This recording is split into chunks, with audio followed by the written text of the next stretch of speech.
The map sensor from the K20A2, you might want to run it to the manifold itself and block the one on the throttle body, because that sometimes affects airflow. It did for me. I ran into a problem where it was just a surging idle, and I had to move the map sensor from the throttle body to the intake manifold.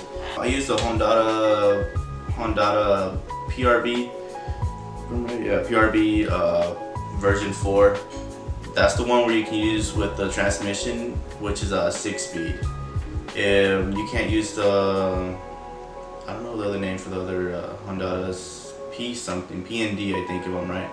Those you can only work with the 5-speed transmissions, but I've heard there is a way to make the solenoid lock. You would just have to look into it. I think someone used to sell wiring just for that to make it jump. I don't know how it works, but PRB is your best way for a 6-speed setup, so you can have that reverse lockout as well. If not, you won't have reverse lockout if you use another setup. I just bought some online. I really don't know what brand it was. I just found some on eBay, 200 bucks. And I ran the 0204 RSX sensor for it, the O2 sensor. Never ran into any problems with that. I've heard that if you get a sensor, sometimes you have to switch the wires up. So if you ever run into the problem where it's just not reading, you just switch the sensors up, or I mean not the sensors, but the wiring on it, and it should work. The cluster, I didn't run S2000 cluster. That's probably the best way to go. I've heard you can use the Kodak digital cluster, and that's supposed to just calibrate it to work with your cluster, but I never tried it, so I'm not really sure how that works. That's just one of the ways to get around it. I think that Kodak digital cluster thing is probably like 100 bucks or so. I used the OEM radiator for this car. I didn't change it. Had no reason to. Just changed it from the passenger to the driver's side. Just relocate, and that's pretty much all I did. Try not to focus too much on the car itself, with seats, wheels, other modifications. That's a problem I ran into, and ended up wasting more money than I should have, instead of focusing on just the motor. That's probably some of the things I would have changed if I'm ever going to do a build again, which I do plan on doing. It's just not focus on the exterior of the car and more of the interior, and just focus more on the engine and the build setup that I want. I did run into a problem when I first tried to start it, that it wouldn't start. This sometimes can be your wiring, and it was for me, and it was my grounds. I didn't have enough grounds, and the car just didn't want to start up. And also another problem could be your timing. I did run into this problem where the timing was just jumped because of the tensioner. The chain tensioner seems to go bad on these motors. I don't know why, but I had a bad one, had to buy a new one, and we were all set after that. Right here I have the cost of everything that I had. So let's start with the motor. The motor, let's just put it at 1,200 bucks, 1,300 bucks. Tranny, I paid 600 bucks. Just look for the transmissions. You could probably find a cheaper one, but mostly they all cost around 800 or 900 bucks, unless you find someone, how I did, to get it cheaper for you. The full exhaust setup, I had to do it, take it to a muffler shop, and they just weld everything together and make me a custom one, because there is no other way. That's probably the only way. Wiring harness. The wiring harness, I found someone local. I found it for 200 bucks.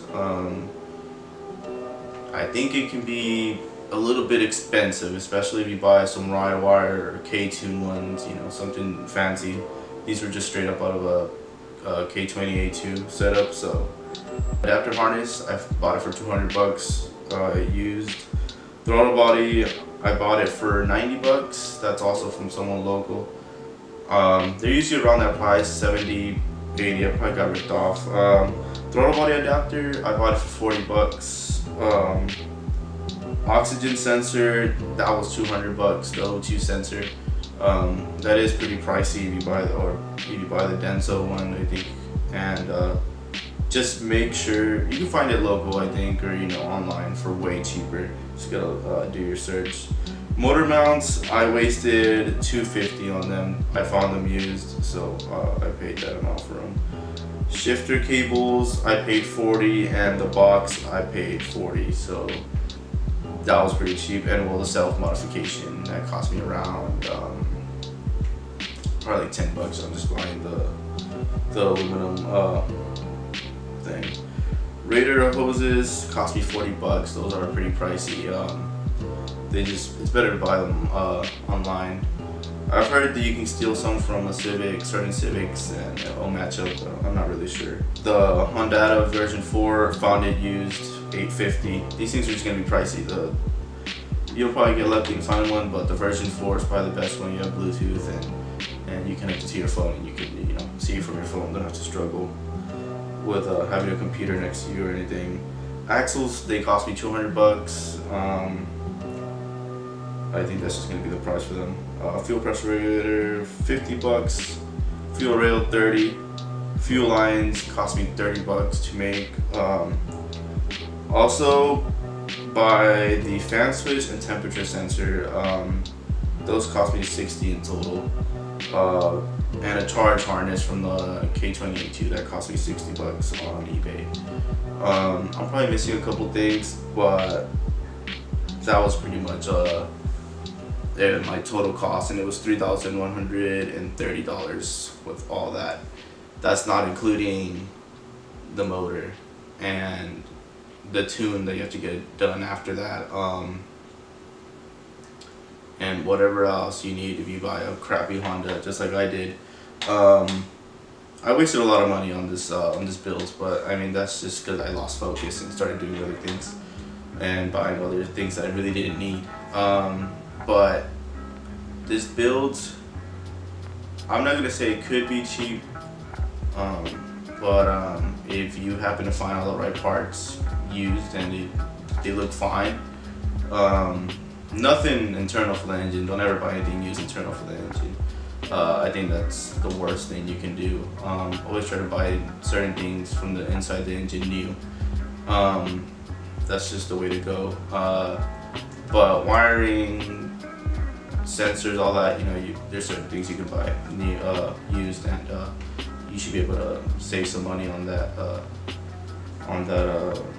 scales things. I don't have anything else here that I probably missed. So yeah, guys, that is the list on building your own K20 swap and running into things or problems, or and cost of it and stuff.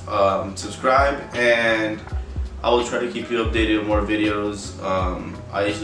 I really don't pay attention too much to the channel, but if you guys have any questions, comments, and things you think you can throw in for other people to know, please do. It'd be very helpful if anybody has any questions on certain problems with the swap, or things you can get done to better your swap. So help each other out in the comment section if you can.